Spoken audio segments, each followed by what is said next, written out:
We're Freedom Monument High School, and you're watching Friday Night Frenzy. Let's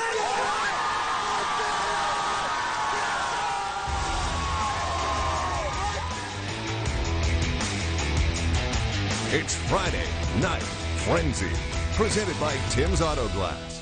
Hey everybody, welcome on into Friday Night Frenzy, sponsored by Tim's Auto Glass. He's Mike Kretz, I'm Troy Lynch. And Mike, I'm trying to start this new thing. You know how we've heard of Throwback Thursday? Sure. Well, I'm trying to start these Flashback Friday. Oh, so I have okay. one question for you. Yeah. What were you doing back in 2007? Let's see, carry the zero. Oh, I was in college with Rob Hagan and Chris Nation. That's what I was doing, having lots of fun. What were you doing? I was so young, I don't even remember. Oh, okay. Yeah, I know. All right. Well, you know what? 2007 was the last time Central beat Palisade, but for the last 9 seasons, the War Dog Cup has been with the Bulldogs. But tonight, Palisade was without All-State QB Cam Tucker. A little banged up, and he's playing coach tonight, and it didn't seem to slow the Bulldogs down. First quarter, Caden Sparks light up the scoreboard with a 1-yard touchdown run. Bulldogs strike first 7-0. Second quarter now, Palisade sticking to what they know. Let Sparks run the ball. But he loses it this time. Luke Pleasant picks it up and gives the Warrior fans a pleasant surprise. See what I did there? How about a touchdown, 53 yards to the promised land, and this baby is tied. Central's so happy that they're just knocking their own teammates over, but Palisade would respond. First play of the next drive. Franklin Barks breaks a couple of tackles, and he gone. Just like my dating life, Mike, Franklin is all alone, except he scores in the end. 80 yards, 4-6, and that's all Palisade would get because they missed the extra point. Bulldogs up 13-7. Okay, 20 seconds left before the half. Central has a long way to go to score. Good pass, but the ball bounces off some hands into the hands of the enemy. Jace Bush takes it all the way back for the pick 6. Final score at Stoker, 34-7. The War Dog Cup stays with Palisade for a decade now, and Central falls to 0-4 on this season. Well, hey, let's take a trip over to undefeated Rifle. The Bears taking on the 1-1 Pueblo County Hornets. Bears first possession. Lots of hard-nosed running here. Levi Warfel keeps the legs turning and burning, gets a big gain for Rifle. Later, the pitch out to Talon Cordova gets so close to that end zone. Finally, on third down, Levi Warfel. Let's play a game of follow the pile. That pile ends up in the end zone. Rifle on top by a touchdown.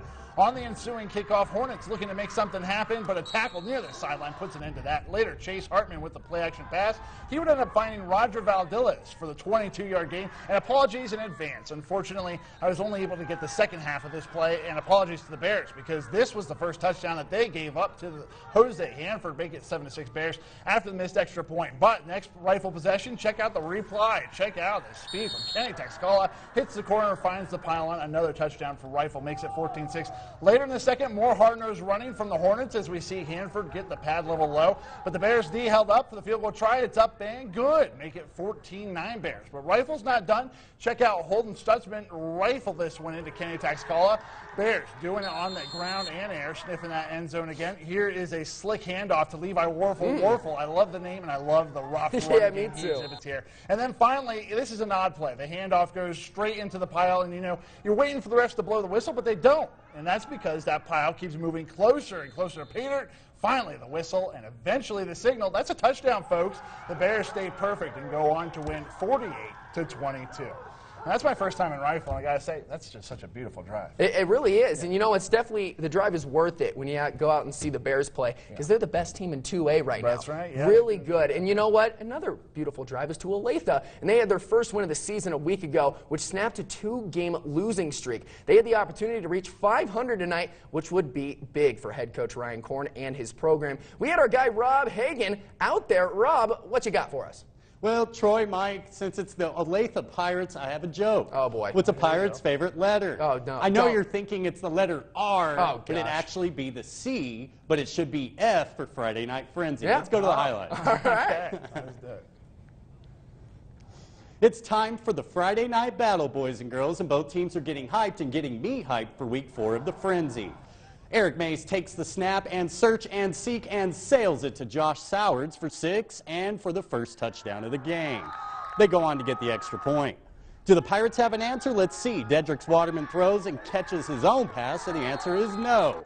Pirates go on to punt, and now it's in the Falcons' hands again. Mays picks his man and throws a 30-yard pass to get another 6. Falcons go on but miss the extra point. Now, check this next play out. Mays takes the snap, it throws to the middle, a receiver's worst nightmare, and this is why.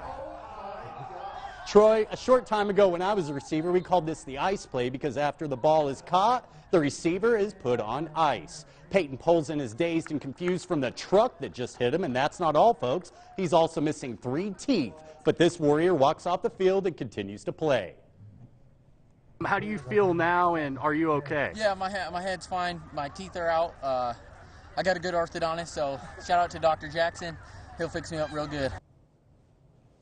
And there was tons of scorings after that, mainly for the Centauri. They win big, 41-0. Guys, back to you. You got to love orthodontists, but you know what? We got to go back to some Thursday night action because there was frenzy in the air there too. Fruita, they were taking on Chatfield, and that was a big game. That's Grand Junction to the Front Range. We got to get to the highlights right now. If we got them up, oh yeah, let's pull them up. Can you feel it, suckers? The frenzy is in the air. Fruita on the 5-yard line. Denham Luster powers his way for 6 to put the Wildcats up 21-7 in the 3rd quarter. That means it's mullet time, baby. The Golden Locks, majestic in the win. Man, Mike, I hope those aren't real. Chargers got plugged in at halftime. That's why Matthew Canino bombs one. And no, wait, are you serious? Yeah, that's a catch. John Dorrance with his sticky fingers. And a top play candidate set up this. Jet sweep goes to Cameron Nichols, and this run was money. That will be a number 6 to go, please. Gets across the goal line. Now Chatfield down by 1 score in the 4th. All the momentum is with Chatfield. Canino goes airborne again. Goes to reliable Dorrance with another crazy catch. Wildcats need to stop this. So they go with Mullet Man, who can do the can. Never thought I'd say that on air. A little over 3.5 minutes to play. Same thing as last time. They give it to Nichols, who's playing like $1 million.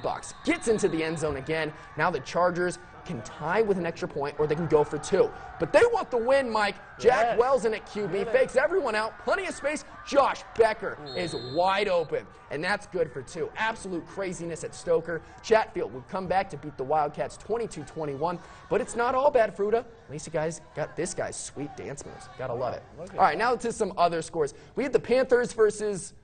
Yeah, the Panthers. Mike, I'm pretty sure the Panthers won and the Panthers lost. But seriously, Delta is unreal right now. They've outscored their opponents 161-0 through the first 3 weeks of the season. I'd be scared to play them. Another one-sided game in Conifer tonight. The Lobos stay perfect and the Demons are still winless. 49-11 the final, but Mike, my biggest question is, how do you score 11 points? Oh, that's a good question. Now this is interesting, Troy. Grand Valley gets a win over Lake County, but look at the score. It's 2-0. So was there really only a safety in the game? No. Lake County had to forfeit earlier in the week, so Grand Valley gets their first win of the season. That's one way to get a win. And how about Aspen? The Skiers get their first win of the season, a 20-point win over Cedar Edge.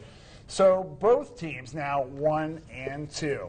All right, Paonia hanging on for the 2nd straight week. Last week they won 17-14 in overtime. They didn't need extra minutes today because they still get the win and improve to 2-1. Fly, Eagles, fly. And there's big game tomorrow for the Tigers, the only local Saturday game, but it's on the road against Liberty Junction. Blew out the Warriors in their last game. And the Lancers, they're 2-0, and that's going to be at 11 a.m. Troy, I know you told me not to ask, but why are we wearing this stuff?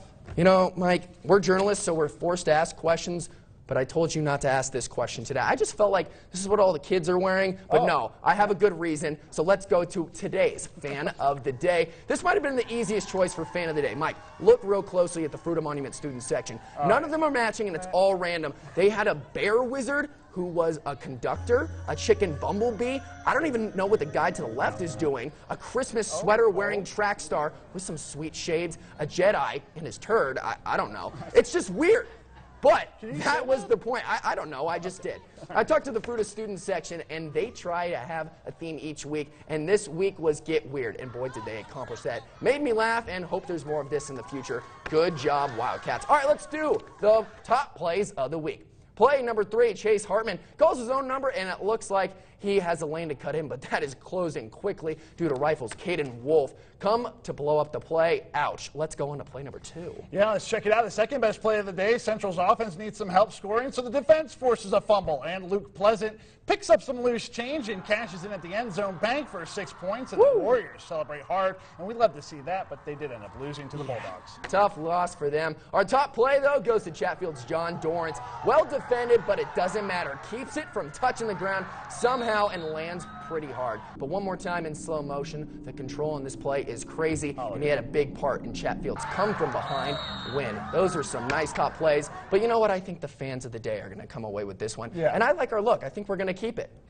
Yeah, let's do that. Oh, no, that's just... All right, but thank you so much for watching. Another week of Friday Night Frenzy. We had a blast. We look great. Yes, but that's all. We'll see you next week for some more football. Good night and good football.